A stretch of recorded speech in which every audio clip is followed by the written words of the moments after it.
Howdy friends, and welcome to The Average J.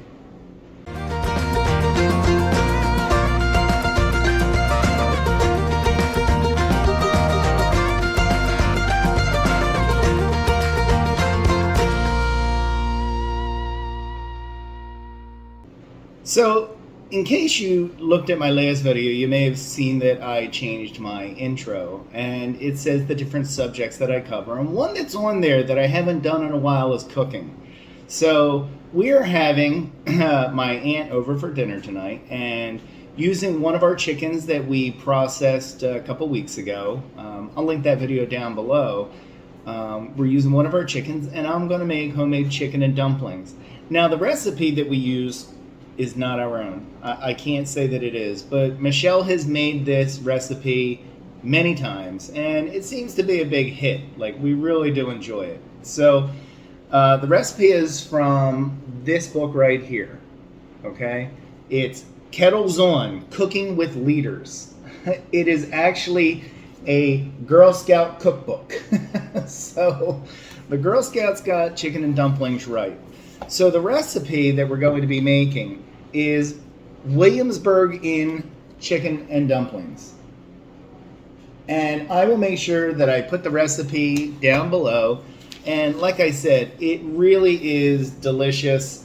Again, for all of my Weight Watchers friends, this is probably not a real healthy, well, I wouldn't say healthy, but it's not low calorie. It's 540 calories a serving, 33 grams of carbs, 24 grams of fat, and 895 milligrams of sodium.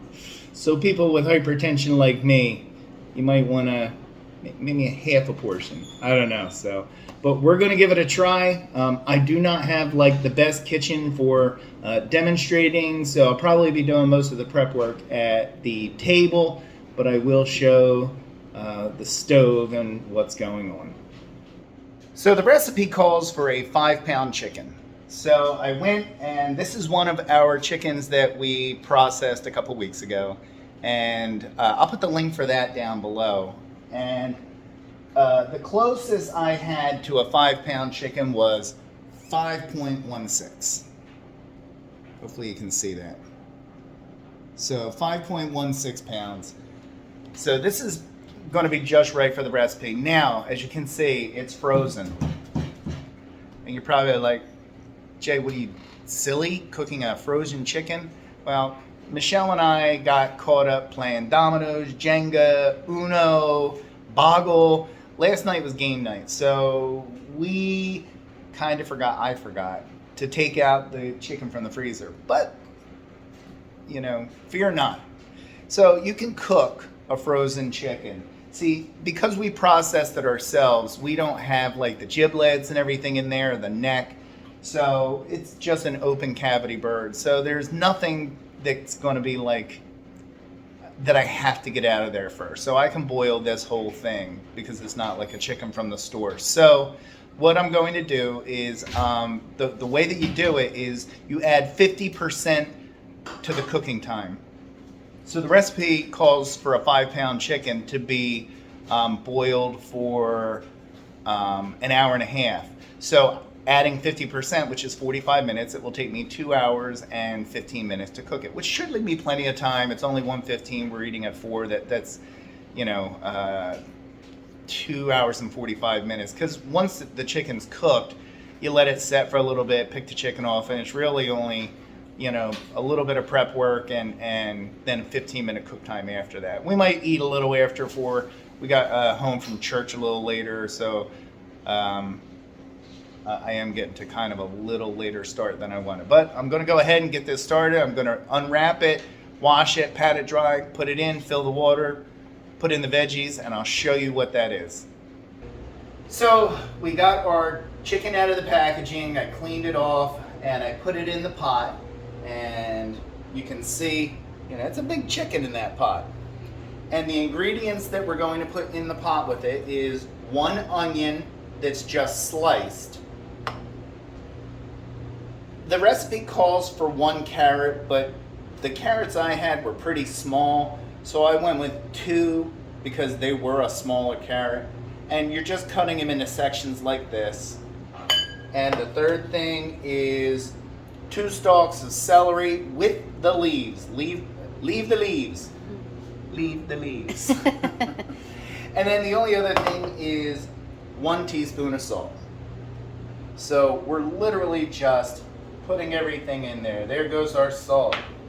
And this is very scientific, this part, okay? When you add the celery, you gotta make sure everything goes in. And the carrots, that's very scientific. Let's put that in there. The onion, that's not scientific.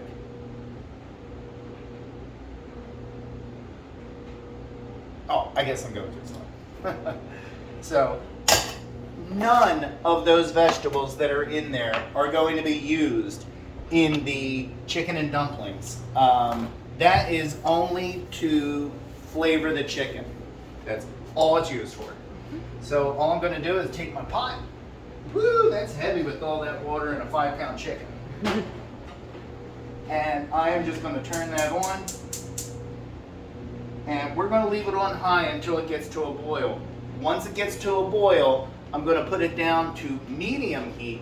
And once it's on medium heat, that's when we'll just continue to simmer. But it's 1:30 right now, so this thing should be done by 3:45. So we're probably going to eat a little bit late, but you know, it is what it is. But if the internal temperature of the chicken gets to 165 earlier than that, I'll check it like at the 2-hour mark, and we'll just give a quick look-see. But I mean, it really goes down to the internal temperature of the bird. And my good meat thermometer broke last week when I was making steaks. So I am just stuck using like an old-fashioned manual one. But as long as it gives me the temperature, that's really all I care about. The other thing I noticed was I am not wearing an apron. Boy, that is terrible, you know? So for part 2, I'll make sure I put on an apron and make it look a little more professional. It's a little more messier, the second part. Yeah, the second part's a little messier, especially like taking all the chicken off and anyway, but you know. So today will be a Bucky day though, because I have my Bucky shirt on. I may as well go full Bucky and wear my Bucky apron too. So yeah. All right, bye. It is 3:30, so 2 hours and 15 minutes. The chicken came out to 165 degrees. Actually, I think it was more towards like 170, 172. So even being frozen, this thing cooked up really nice. So I'm letting it cool, and then I have to take all the meat off of it. I have my broth. For the recipe, I need 1 quart of broth. So I do have that, but this is the extra broth. Unfortunately, in our freezer, you can see these containers, Michelle makes her Italian Sunday sauce and used all this size container. We do still have 1 chicken broth in there, but since all these are used, I am going to just keep this in here until I can get to Dollar Tree tomorrow and get 4 new containers or 3 containers. But we got the other ingredients out. All right, so we have our broth. I have my 4 teaspoons of baking powder. I have 1 tablespoon of shortening. I have a teaspoon of pepper, a teaspoon of salt, 1/8 of a teaspoon of paprika, 2 tablespoons, or no, how many tablespoons is that, Michelle? Well, I'll skip while you're saying that is. 1/4 cup of butter, and 6 cups of flour, plus the chicken. Was it the shortening? No, the other flour, not the 2 cups. 6 tablespoons. 6 tablespoons of flour. So that is all the ingredients. And when we put it all together, it's going to be in 1 large, deep covered skillet. This is how you make it. You're going to make it stovetop in the skillet with the lid. Artie smells that chicken. Artie, you smell the chicken? You smell the chicken up there? Where's the chicken? Where's the chicken? He got 1 piece already. Yeah, he knows it's up there. Well, the chicken, we went ahead and got all of it off the bone. So we have a bowl full of chicken. our flour, our baking powder, and our salt we sifted 3 times. So have that ready. That's going to be for the dumplings, as will the shortening, and I will cut it into there. So, Somebody's out front. that's weird. Over here, I put the butter in the pan. Okay, what we're going to do is melt that down, and then we're going to add, I have the flour with the paprika, and we're going to make a roux with that. Then once that cooks down a little bit, we're going to put in our chicken stock, okay? And then once the chicken stock gets hot, we're going to go ahead and we're going to add this is the light cream, this is milk, and we also have the pepper. So we're prepped and ready to start cooking it together. And like promised, even though I have a Buc-ee's t-shirt on, I wore the Buc-ee's apron today. It's matching day. Yay! Why are you barking? There's You want probably the chicken. nothing out there today.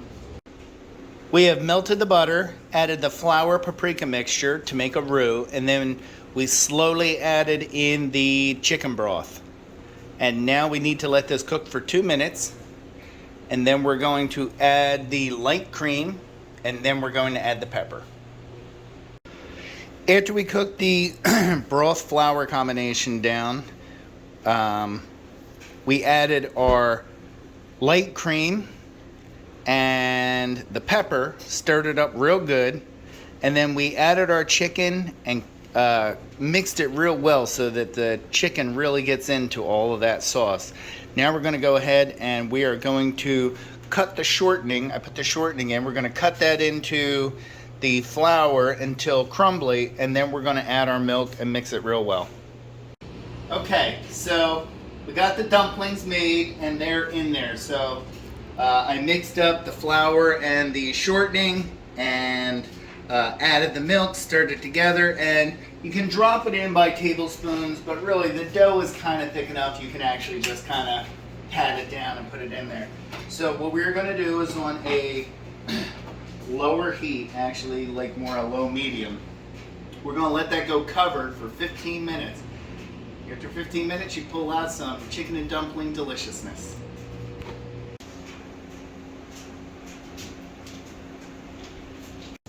So you can see we have our big wooden spoon, and it's kind of nice.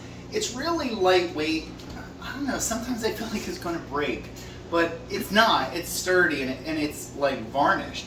But the story of this is Michelle wanted a spoon from down in Disney World that we saw on another YouTuber's channel, the Tim Tracker. And when we got down there, we found out that you can only have it if you are an annual pass holder. So we couldn't get into the store in the, I want to say Germany pavilion of Epcot to get the big wooden spoon. So we've looked all over for wooden spoons. This is the best I could find. I got it on Amazon. But when Michelle makes Sunday sauce, it's deep. You want to have a deep spoon. So this is the best we could come up with. But I used it today, and not for nothing, but this is my Oneida whisk. I love my Oneida whisk. I know it's a little bent up. It's seen better days. I use this whisk all the time. So, I mean, I'm not sponsored by them or anything. I'm just saying, Oneida makes the best. Also, my Oneida spatula. And the reason I got this kind of spatula is because Joan at Joan's Pointed Plate, I see her use this kind all the time, and I wanted one, and I'm a big fan of Oneida. So, Well, a lot of people say either Oneida or Oneida. We say Oneida. You say tomato. You say tomato. I say tomato. These are from my garden, by the way. They've turned out really good. And the eggplant. And the eggplant. But hold on. This was today's haul. This was today's haul of cherry tomatoes out of the garden. This is one day. Yeah. Put it on the counter. Pretty good, right? That is a lot of cherry tomatoes. Oh, and Joan, speaking of Joan, Joni was kind enough to give me one of those cool little Egg carousel. egg carousels. There's no eggs in it today because We gave them all away. Again? Really? Again? because we gave all of our eggs away today. So. Yep. But that being said, we are at the 15 minutes.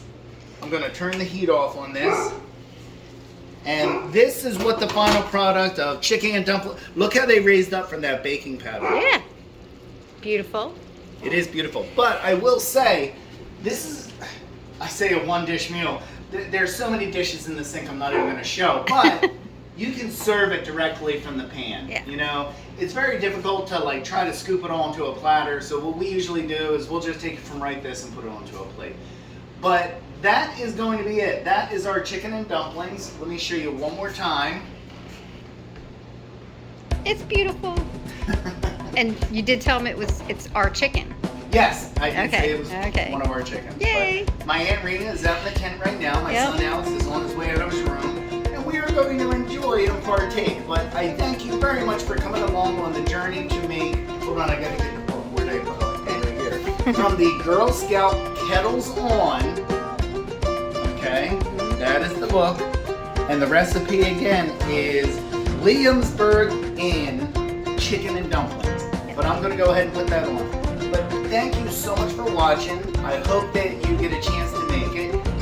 And I wish I could say that there was an ingredient substitute that would make it a little more, you know,